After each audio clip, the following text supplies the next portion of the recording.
దేవుని పరిశుద్ధ నామమునకు ఘనత మహిమ ప్రభావములు కలుగునుగాక. హల్లెలూయా.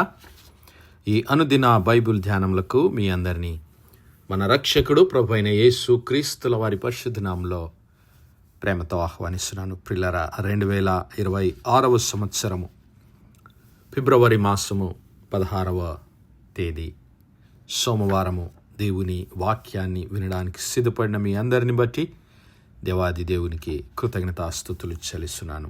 మరి దేవుని మహాకృపను బట్టి 2026 సంవత్సరము లెంట్ సీజన్, మరి శ్రమల దినములు లేదంటే దేవుని సన్నిధిలో ఉపవాసముతో ఆచరించేటటువంటి దినములు మరి బుధవారం నుంచి ఆరంభించబడుతూ ఉండగా, మరి దేవుని సన్నిధానంలో ఈ యొక్క 40 దినముల పాటు దేవుని మాటలు వినడానికి మన హృదయాలను సిద్ధపరుచుకుందాం. మరి ఈ 40 దినములు ఎందుకు మన పితరులు నిర్ణయించడం జరిగింది అని మనం ఒక్కసారి గనక ఆలోచన చేసినట్లయితే, ఈ 40 దినములు బైబిల్ గ్రంథంలో 40 దినములు 40 సంవత్సరములు మరి దేవుని తీర్పునకు, మరి దేవుని పరీక్షకు, మరి దేవుని శుద్ధీకరణకు, దేవుని మరి శక్తి చేత, దేవుని బలము చేత మరి పునరుజ్జీవింప చేయటానికి, మనలను తిరిగి జీవింప చేయటానికి దేవుడు మనకు ఇచ్చినటువంటి మరి యొక్క అవకాశంగా మనం పరిశుద్ధ లేఖనాల్లో చూడగలుగుతున్నాం. మరి ఆ 40 దినములు దేవుని సన్నిధానంలో మనలను మనము పరీక్షించుకొని, మరి దేవుని తీర్పునకు మనము లోబడకుండా దేవుని సన్నిధిలో మరి దేవుని చిత్తానుసారంగా జీవించడానికి, దేవునికి మరి దగ్గరగా రావడానికి మరి మన పితరులు ఏర్పరిచినటువంటి కాలమే ఈ యొక్క లెంట్ సీజన్, 40 దినములు. ఎందుకు మరి మన పితరులు ఈ 40 దినములు ఎన్నుకొన్నారని మనం ఒకసారి పరిశీలిస్తే, పరిశుద్ధ లేఖనాల్లో ప్రియులారా, మరి మార్కు సువార్త 1వ అధ్యాయము 12 నుంచి 15 వచనాలు ఒకసారి మనం గమనిస్తే, మార్కు సువార్త 1వ అధ్యాయము 12 నుంచి 15 వచనాలు ఒకసారి చదువుకుందాం.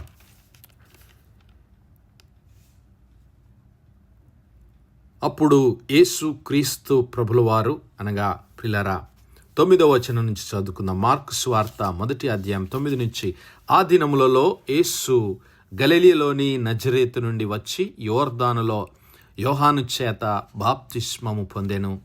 ఆయన నీళ్లలో నుండి బయటికి వచ్చుచుండగా ఆకాశము చీల్చబడి పరిశుద్ధాత్మ పావురము వలె ఆయన మీదికి దిగివచ్చుట కనబడెను. అప్పుడు ఆకాశము నుండి ఒక స్వరము, నీవు నా ప్రియ కుమారుడవు, నీ యందు నేను ఆనందించుచున్నానని వినవచ్చెను. అప్పుడు ఆయన పరిశుద్ధాత్మ ప్రేరణతో అరణ్యములోనికి పోయెను. అరణ్యములో ఆయన అపవాది చేత శోధింపబడుచు 40 దినములు అరణ్య మృగములతో కూడా ఉండెను. మరియు దేవదూతలు ఆయనకు పరిచర్య చేయుచుండిరి. యోహాను చెరస్సాలలో వేయబడిన తర్వాత యేసు గలిలయకు వెళ్ళి సువార్త ప్రకటించ మొదలుపెట్టెను.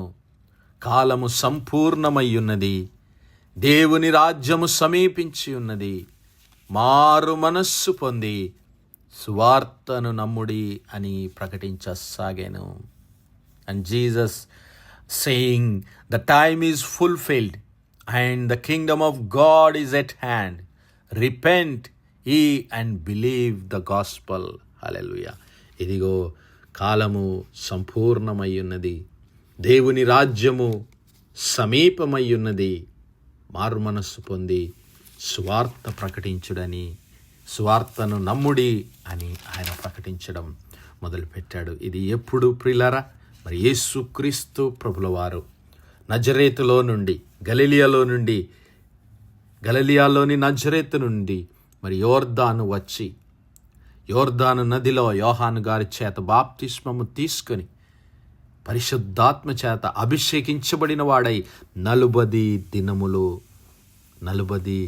దినములు ఆయన మరి పరిశోధించబడ్డాడు. దేవుని చేత పరీక్షించబడ్డాడు, అపవాది చేత శోధించబడ్డాడు. హల్లెలూయా. అపవాది చేత శోధించబడి మరి ఆయన ముందున్నటువంటి ఈ యొక్క గొప్ప దేవుని రాజ్య సువార్త పరిచర్యను ఆయన ఆరంభించాడు. అంతేకాదు కలువరి శిలువలో మరి ఈ లోక కళ్యాణము నిమిత్తము మనందరి పాపముల నిమిత్తము మరి క్రీస్తు ప్రభుల వారు తన ప్రాణాన్ని అర్పించడానికి ఆయన సిద్ధపడి మరి ఆయన పరిచర్యను ఈ భూలోకంలో ఆరంభించాడు. హల్లెలూయా. అక్కడ క్రీస్తు ప్రభుల వారు మరి చూసినట్లయితే 40 దినములు ఆయన అక్కడ మరి అపవాది చేత శోధించబడటం, అపవాది చేత పరీక్షించబడటం మనం చూస్తూ ఉన్నాం. ఆదికాండము 6వ అధ్యాయానికి వద్దాం. ఆదికాండము 6వ అధ్యాయము. మరి దేవుడు భూలోకమంతటిని చూసినప్పుడు, ఆదికాండం 6వ అధ్యాయం 12వ వచనములో, దేవుడు భూలోకమును చూచినప్పుడు అది చెడిపోయి ఉండెను. భూమి మీద సమస్త శరీరులు తమ మార్గమును చెరిపివేసుకొని ఉండిరి. దేవుడు నోవాహుతో, సమస్త శరీరుల మూలముగా భూమి బలాత్కారముతో నిండి ఉన్నది గనుక నా సన్నిధిని వారి అంతము వచ్చి ఉన్నది. ఇదిగో వారిని భూమితో కూడా నాశనము చేయుదును. భూమికి దేవుడు తీర్పు తీర్చడానికి నిర్ణయం చేసుకున్నాడు. ఎందుకంటే మరి దేవుడు చేసినటువంటి సృష్టి అంతా, మరి ఆదాము అవ్వలు ఎప్పుడైతే దేవుని మాటలకు అవిధేయత చూపి పాపములో పడి మరణాన్ని కొని తెచ్చుకున్నారో, మరి అంతటితో వారు ఆగిపోకుండా వారి సంతతి అంతా, వారి నుంచి వస్తున్నటువంటి సంతతి అంతా ఇంకా దేవునికి దూరంగా వెళ్ళిపోవడం ప్రారంభించారు. ఇదంతా చూసిన తర్వాత, ఇదిగో నరులు భూమి మీద విస్తరింప ఆరంభించిన తర్వాత, ఇదిగో మరి దేవుడు వారి క్రియలన్నిటినీ చూసి, వారు దేవునికి దూరంగా వెళ్ళిపోవడం చూసి ఎంతో ఆయన మరి దుఃఖపడుతూ ఉన్నాడు. ఆయన అంటున్నాడు, ఇదిగో నరుల చెడుతనము భూమి మీద గొప్పదనియు, వారి హృదయం యొక్క తలంపులలోని ఊహ అంతయు ఎప్పుడు కేవలము చెడ్డదని యెహోవా చూచి తాను భూమి మీద నరులను చేసినందుకు యెహోవా సంతాపము నొంది తన హృదయములో నొచ్చుకొనెను. దేవుడు ఆ భూమి మీద నరులు జరిగిస్తున్నటువంటి కార్యములను చూసి, వారి హృదయాలోచనలను చూసి దేవుడు హృదయంలో నొచ్చుకొని నోవాహుతో అంటూ ఉన్నాడు, ఇదిగో సమస్త శరీరుల మూలముగా భూమి బలాత్కారంతో నిండి ఉన్నది కనుక నా సన్నిధిని వారి అంతం వచ్చి ఉన్నది, వారికి తీర్పు తీర్చవలసిన సమయము వచ్చి ఉన్నది మరి అని చెప్పి దేవుడు నోవాహును మరి తన కొరకు చితిసారకపు మ్రానుతో నీ కొరకు ఓడను చేసుకో, దానిలో నీవు నీ ఇంటి వారందరూ నీతో మరి సమస్త శరీరులను నీతో కూడా మరి ఇదిగో నీవు నీతో కూడా నీ కుమారులు, నీ భార్యయు, నీ కోడన్రు ఆ ఓడలోనికి ప్రవేశించండి.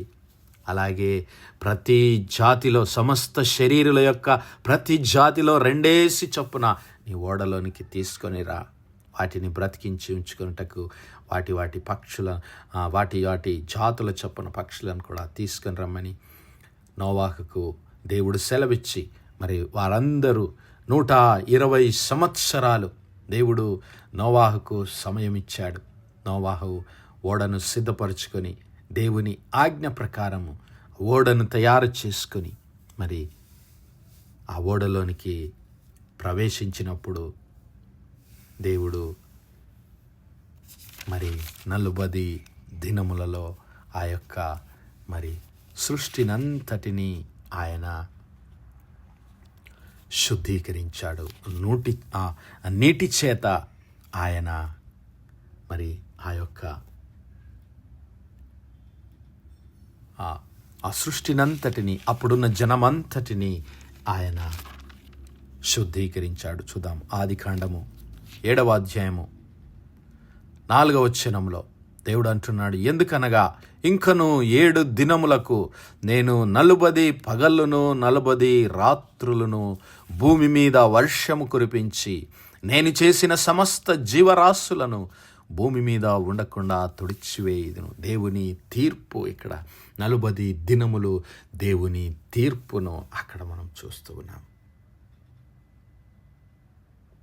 ఆ 40 దినములు అక్కడున్న మరి దేవుని మాటకు అవిధేయత చూపినటువంటి జనులందరినీ దేవుడు ఆ నీటి ద్వారా తీర్పులోనికి నడిపించాడు. ఆదికాండము 8వ అధ్యాయం. మరి దేవుడు 40 దినములు నోవాహు వయస్సు యొక్క 600 సంవత్సరము 2వ నెల 17వ దినమున మహాగాధ జలముల ఊటలన్నీ ఆ దినమందే విడువబడెను. ఆకాశపు తూములు విప్పబడెను. 40 పగళ్ళును 40 రాత్రులను ప్రచండ వర్షము భూమి మీద కురిసెను. ఆ దినమందే నోవాహు కుమారులు అగు షేమును, హామును, యాపెతును, నోవాహు భార్యయు వారితో కూడా అతని 3 కోడన్లు, ఇంకా ఆయా జాతుల ప్రకారము దేవుడు చెప్పిన మాదిరిగా నోవాహు జంతువులన్నిటిని తీసుకొని ఓడలోనికి వెళ్ళిపోయాడు. అయితే దేవుడు నోవాహును అతనితో కూడా ఉన్న ఓడలో ఉన్న సమస్త జంతువులను, సమస్త పశువులను జ్ఞాపకం చేసుకొనెను. దేవుడు మరి ఇదిగో 40 దినములైన తర్వాత, 40 దినముల తీర్పు తీర్చిన తర్వాత, ఇదిగో 40 దినములైన తర్వాత, ఆదికాండం 8వ అధ్యాయం 6వ వచనంలో 40 దినములైన తర్వాత నోవాహు తాను చేసిన ఓడ కిటికీ తీసి ఒక కాకిని వెలుపలికి పోనిచ్చాను. 40 దినములు ఎక్కడ దేవుని తీర్పు చూస్తూ ఉన్నాం. ఆ ప్రజలందరినీ మరి తుడిచివేయడానికి, ఆ సృష్టినంతటిని శుద్ధీకరించడానికి దేవుడు 40 దినముల కాలమును నిర్ణయించాడు. మరి నా సహోదరుడా, నా సహోదరి, ఈరోజు మనం కూడా దేవుని తీర్పునకు లోబడవలసినటువంటి వారమే. దేవుడు ఈ లోకమంతటిని చూస్తూ ఉన్నాడు, గమనిస్తూ ఉన్నాడు. ఈ లోకమంతటికి తీర్పు తీర్చడానికి ఆయన ప్రియ కుమారుడైనటువంటి క్రీస్తు ప్రభుల వారిని పంపించబోతున్నాడు. కాబట్టి మనలను మనము సిద్ధపరచుకోవాలి, మన హృదయములను పరీక్షించుకోవాలి. మరి మన హృదయంలో ఒకవేళ ఆ దేవాది దేవునికి మరి వ్యతిరేకంగా ఉంటే మన హృదయములను శుద్ధీకరించుకొని సిద్ధపరచుకొనవలసినటువంటి సమయం. ఏ భేదము లేదు. అందరూ పాపం చేసి దేవుడు అనుగ్రహించి మహిమను పొందలేకపోతున్నారు. ఇదిగో మనం పాపం లేని వారమని చెప్పుకునే ఎడల మనలను మనమే మోసపుచ్చుకుందాము, మరియు మనలో సత్యం ఉండదు. మన పాపములను మనం ఒప్పుకునే ఎడల దేవుడు నమ్మదగిన వాడు, నీతిమంతుడు గనక మన పాపములన్నిటిని క్షమించి మనలను తీర్పులో నుంచి విడిపించడానికి సమర్థుడు. కాబట్టి మనలను మనం దేవుని సన్నిధిలో సిద్ధపరచుకుందాం. అట్టి కృప, అట్టి ధన్యత దేవుడు మనందరి జీవితాల్లో దయచేయనుగాక. ఆమేన్, ఆమేన్, ఆమేన్. ప్రార్థించుకుందాం. హల్లెలూయా, హల్లెలూయా, హల్లెలూయా, హల్లెలూయా. స్తోత్రము, స్తోత్రము, స్తోత్రము, స్తోత్రములు తండ్రి. పరిశుద్ధుడా, మహోన్నతుడా, సర్వాధికారివైన ప్రభువా, అత్యున్నత సింహాసనంపై ఆసీనుడవైన మా ప్రియ పరలోకపు తండ్రి, సైన్యములకు అధిపతియగు మా యెహోవా ప్రభువా, కృపా కనికరములు గల మా దేవా, సూర్యోదయం మొదలుకు ఇంత మటుకు మా తండ్రి మీ కృపలో భద్రపరిచి మరొకసారి మీ ప్రియ కుమారుడు మా ప్రభువైన యేసుక్రీస్తుల వారి పరిశుద్ధ నామములో దేవా మీ కృపా సన్నిధానంలో ప్రార్థించడానికి సజీవ లెక్కలుంచిన దేవా మీకే స్తుతులు, స్తోత్రాలు. అవునయ్యా, మీ యొక్క ప్రియ కుమారుడైన యేసుక్రీస్తు ప్రభుల వారి రాకడలో ప్రభువా మేమందరము మా హృదయములను, మా యొక్క కుటుంబాలను పరిశుద్ధముగా మీకు అనుకూలమైనటువంటి మరి సజీవ యాగముగా మా కుటుంబాలను, మా జీవితాలను మీకు సమర్పించి అయా మా హృదయాలను శుద్ధీకరించుకొని మీ యొక్క పరిశుద్ధ ఆలయములుగా, మందిరములుగా తీర్చిదిద్దుకునే కృప, సహాయం మాలో ప్రతి ఒక్కరికి దయచేయమని సమస్త మహిమ ఘనత ప్రభావాలు మీ నామానికే చెల్లిస్తూ మా ప్రభును మీ ప్రియ కుమారుడు మా రక్షకుడునైనా యేసు క్రీస్తుల వారి పరిశుద్ధ నామమున ప్రార్థించి వేడుకుంటున్నాం మా పరలోకపు తండ్రి.